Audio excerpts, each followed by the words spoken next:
I so apologize that we don't have enough seats. There just isn't any more in the place. Oh wow, we got 7 seats up front. 7 seats up front, just like in church. 7, 8, 9, 10. 2 more over here. A couple more over here. Up in the front. So please come forward.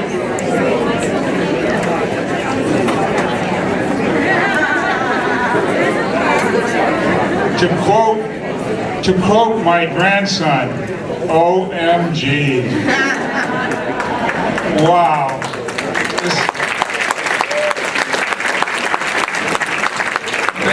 Thank you, everybody. So very much. You know, sometimes you feel like you're all alone in this, and you proved that we're not. We want to really thank you for that.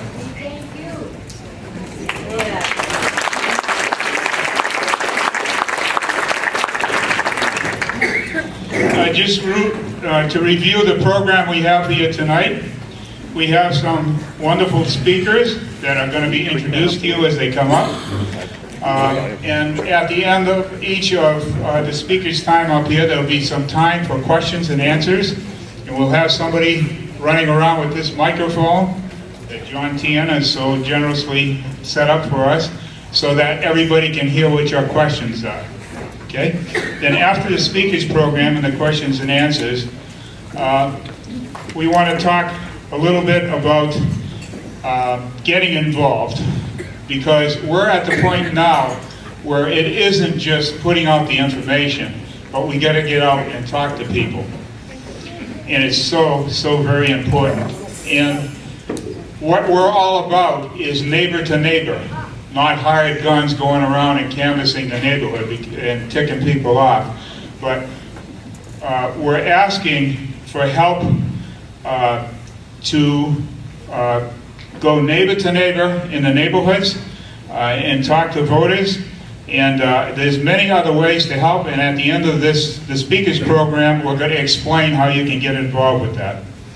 So, not to keep on talking here, I want asking John Seaver to come up and introduce our first speaker.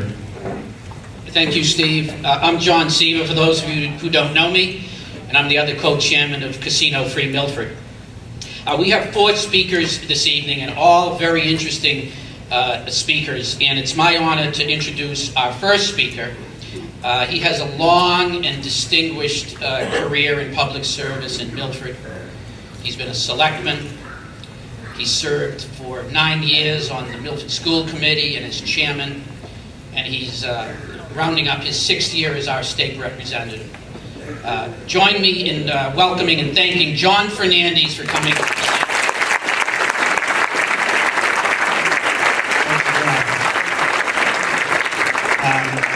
Several weeks ago, I was up at the high school for one of the meetings. I actually went to all 4 of the meetings, 4 or 5.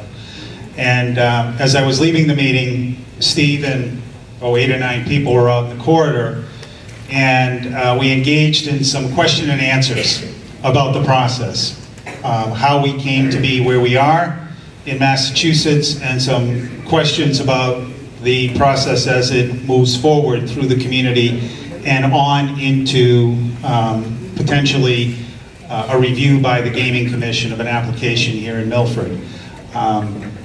And Steve asked me that night if I would come to a meeting and talk with folks who are in opposition to the proposal about the process and answer questions, and I agreed I would. I haven't personally taken a position. I don't have a formal role, just so everybody understands, in the process as it moves forward here.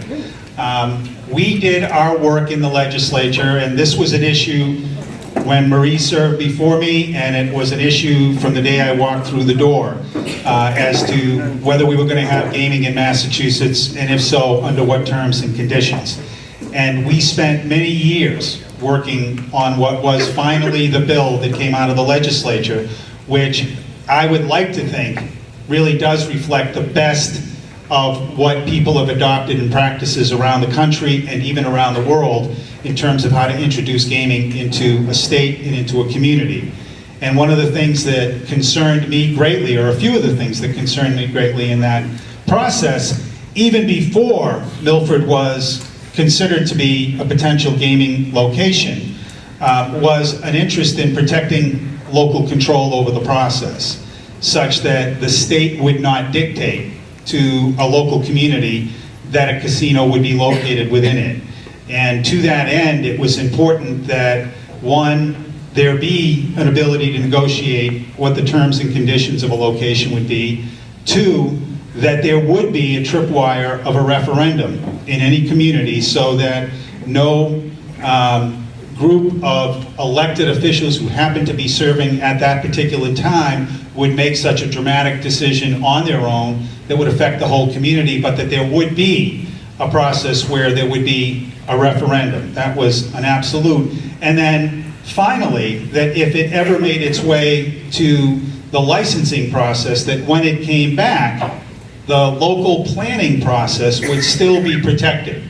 So that unlike in, let's say, something like a 40B process, where that override is specifically geared to introducing affordable housing into a community and the state can override local zoning, we would not have that in this process. So the local zoning process, whatever it turns out to be, if this should pass a referendum and go to town meeting, would be of a choosing of the local community. So those things were very important to me going through the process. And we've seen that process play itself out. We've seen the proposal, we've seen the opportunity to review it, we've seen the intense negotiations the selectmen have gone through to come to a host agreement. We've seen, I actually haven't read the whole host agreement at this point, to be honest with you, intend to, certainly to form my own opinion about it, but I think we've seen that that process has resulted in an opportunity for significant gain for the community. And the question that faces the community now is whether the cost of that gain is something that can be accepted. And I know most people in this room, if not all the people in this room today, have come to the conclusion it does not. And that's perfectly legitimate, and that is exactly what the referendum process is designed to do. So what I said I would do is just give you the brief overview. We finished our job back in 2011, and we knew it was going to be a 3 to 5 year process to get to the point where licenses would be issued and construction would begin and the move forward would occur with gaming in Massachusetts. The decision was made to put the 3 regions together. So we are in the eastern region, Worcester County, and Milford is in, our developer, or the potential applicant here, is in competition with what we know to be 2 other locations and 2 other locations only. The ability to submit applications is over. It's Milford, it's Suffolk, and it's Everett. All 3 have signed host agreements. The referendum, I believe, is done in Everett.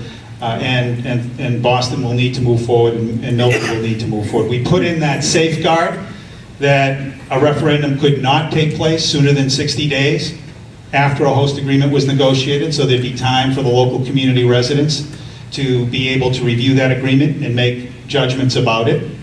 And that will be an opportunity for everyone to speak. If it passes the referendum, if it fails the referendum, it's over. There is a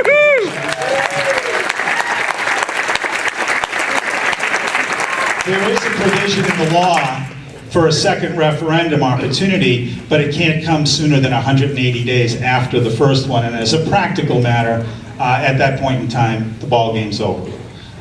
If it passes a referendum, then there still is the need for a town meeting to determine what zoning regulations would govern a casino locating in Milford. And why is that? Because state zoning law provides for each community to design zoning bylaws. And under the way we've interpreted zoning bylaws in Massachusetts, if a use isn't allowed, then it can't be built.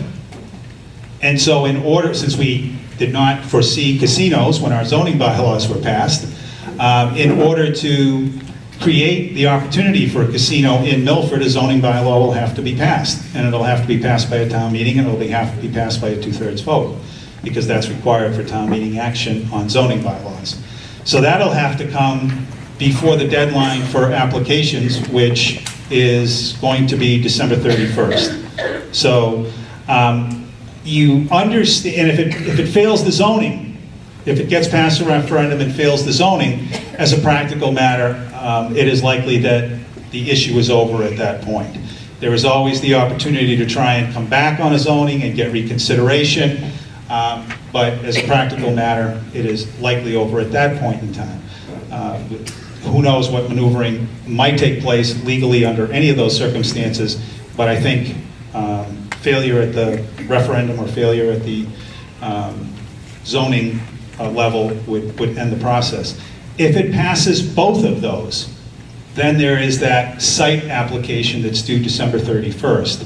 And the Gaming Commission's intent is to start taking applications sooner than that, but certainly by December 31st, the application process is closed. So all three of those applications will have to be before the Gaming Commission by December 31st.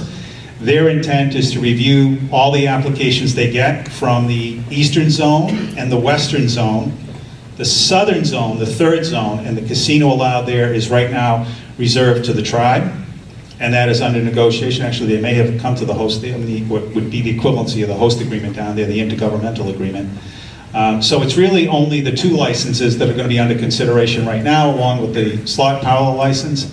And the expectation is that, I believe it's by April, they will have made their determination as to whom to award the license. A lot has to take place between now and then. There is, I think, there's some confusion, but when we in the legislature did the bill and passed the actual law, the intent was to somewhat bifurcate the process, where this whole process that's going on here in Milford and is played out across the state as to the site location within a community, how it would impact a community, what the mitigation would be, what the host agreement would look like.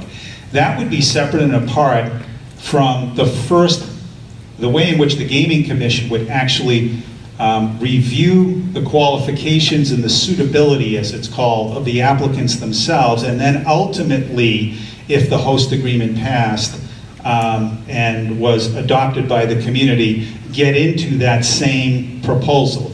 So there's really intended to be that one primary review of the suitability by the state, taking that responsibility on because of the really awesomeness of trying to determine the character, the integrity, the criminal backgrounds, the financial stability, and the rest. There really was an understanding that that kind of a process needed to be handled by the state to make sure that folks passed all of the tripwires that we wanted to make sure they could pass in order to be determined suitable, regardless of the utility of the project that might propose. But the project itself then was going through the double review of both whether it suited the community, and if the community believed it was suitable, whether it suited the requirements of the state.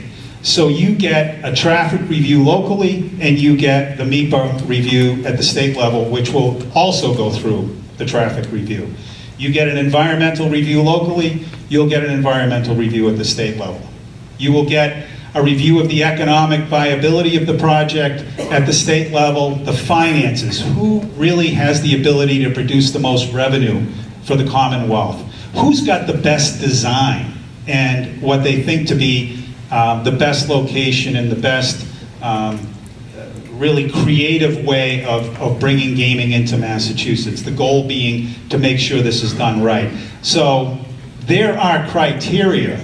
I think they broke it up into 5 general areas of criteria that they will look at after they determine the suitability, the financial integrity, honesty, etc. When they actually get into the site, they'll be looking at the finances, the economic development. We wanted jobs, we wanted opportunity for other businesses to benefit from this.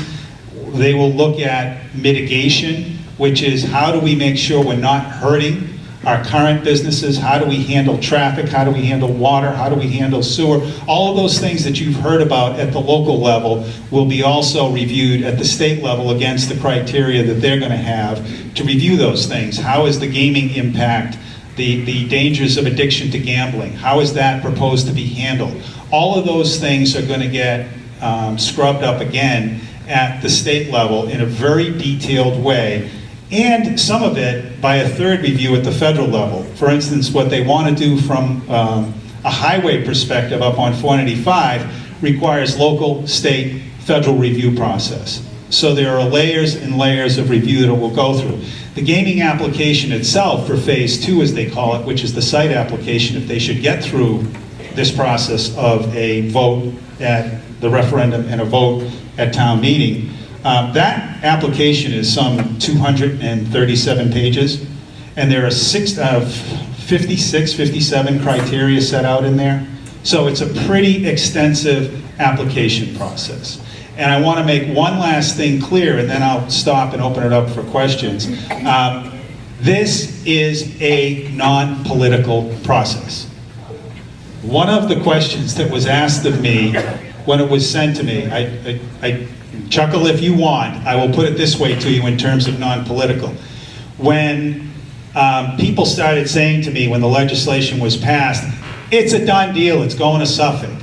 I said, well, if it is, I'm not sure why we spent all the time we just did creating a new division in the Attorney General's office, a new division in the state police, new ethics crimes, and doing all of this stuff to say, don't worry, it's a wink and a nod, the mayor's got it, it's going to Suffolk. And I will say the same thing to you today. It's not coming to Milford because it's a political process, it's not going to Everett because it's a political process, and it's not going to Suffolk because it's a political process. One of the questions was asked of me in writing was, well, what do the legislators think of where it ought to go? My answer is really simple. It doesn't matter. Any one of us that picks up the phone and tries to influence this process at the Gaming Commission has a room waiting for us, and it's not one we're going to want.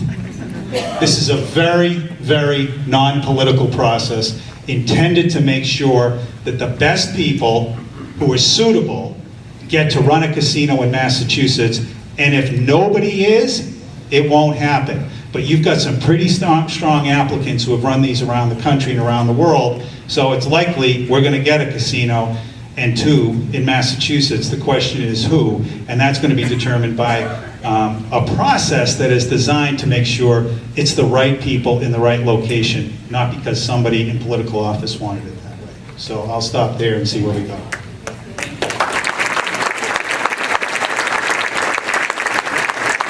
We're going to take about 5 or 6 minutes. Anybody that has questions for State Representative John Fernandes, feel free to ask them now. I'll bring the mic to you.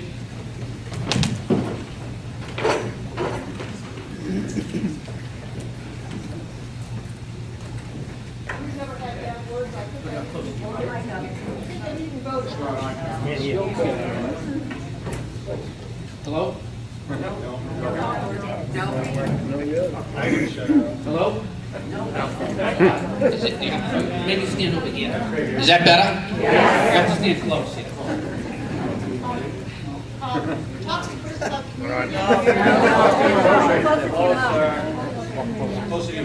Closer to my mouth. Okay.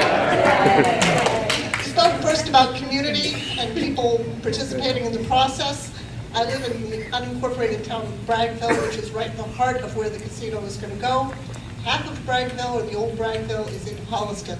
None of them are going to have a vote. The people in Braggville are not going to be proportionately, we're not going to have, I think we should have a better vote than people who are not going to be directly impacted, because it's going to affect our section of town more than anyone else. It's already affecting our property values just with the front of the casino, let alone what's going to happen afterwards. And according to the form that I saw last, they've signed off on $2.5 million to compensate all of the people in that area, which if you divide it out, it's probably going to be a couple $1,000 per person. It's not going to make up for the loss that we're going to have to our homes. So I guess I would take issue with that, and that's my first question. How do you respond to that?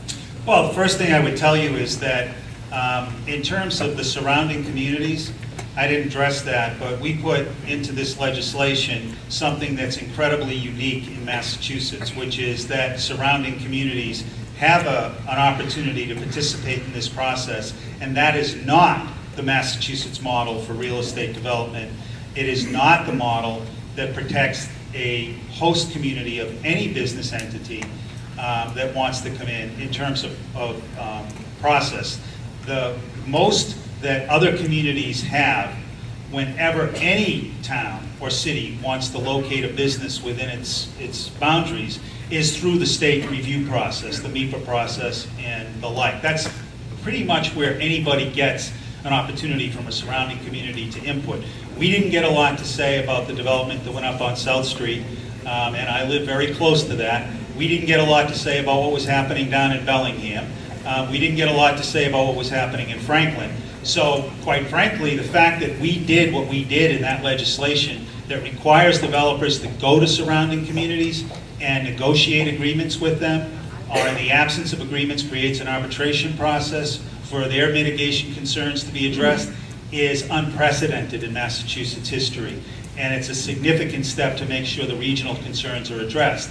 In terms of the neighborhood itself, I absolutely understand what you're saying about.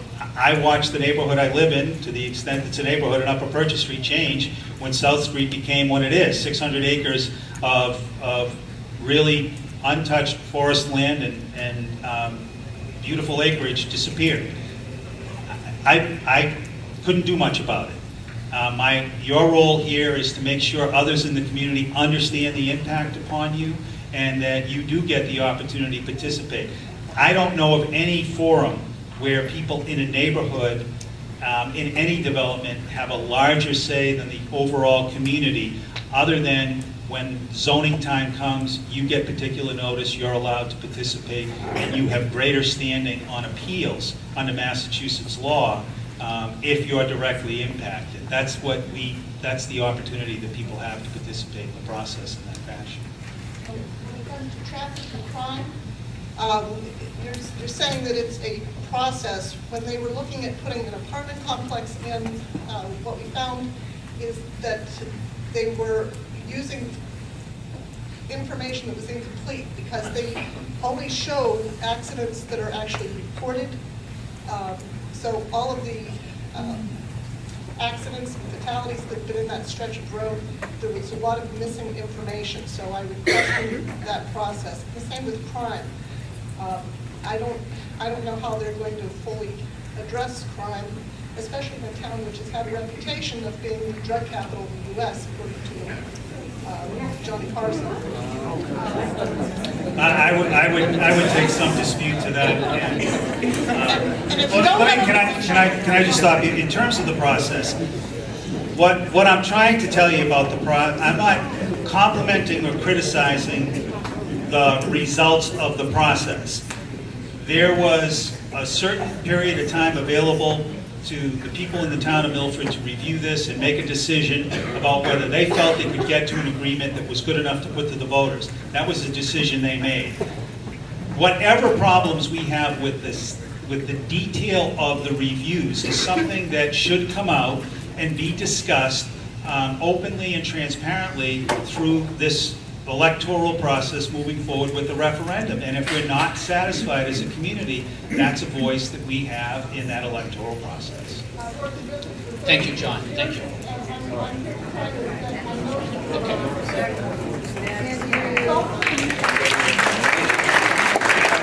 We have time for one more question for John. Joe.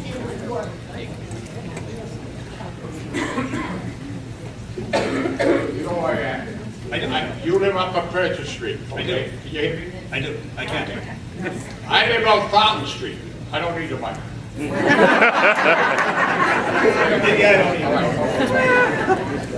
Why did our selectmen sign that agreement, right, before all the facts were in? I live 2 miles from there. The school is up above me.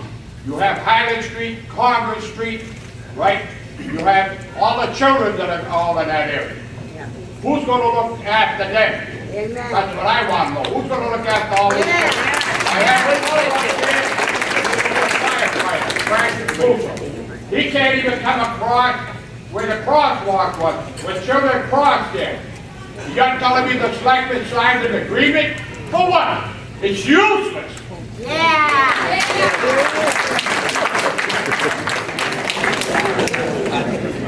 I just want to thank the state representative for coming here. John, do you have anything further to say?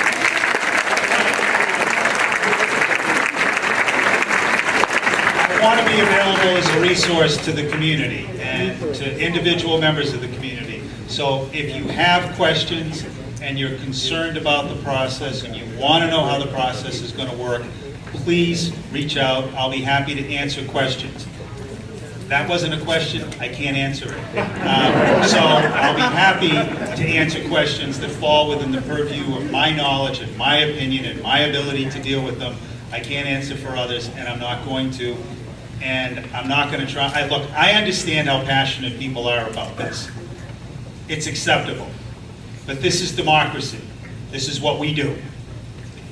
And so an opinion as strong as that, and Joe, we've known each other for a long time, an opinion as strong as that has value.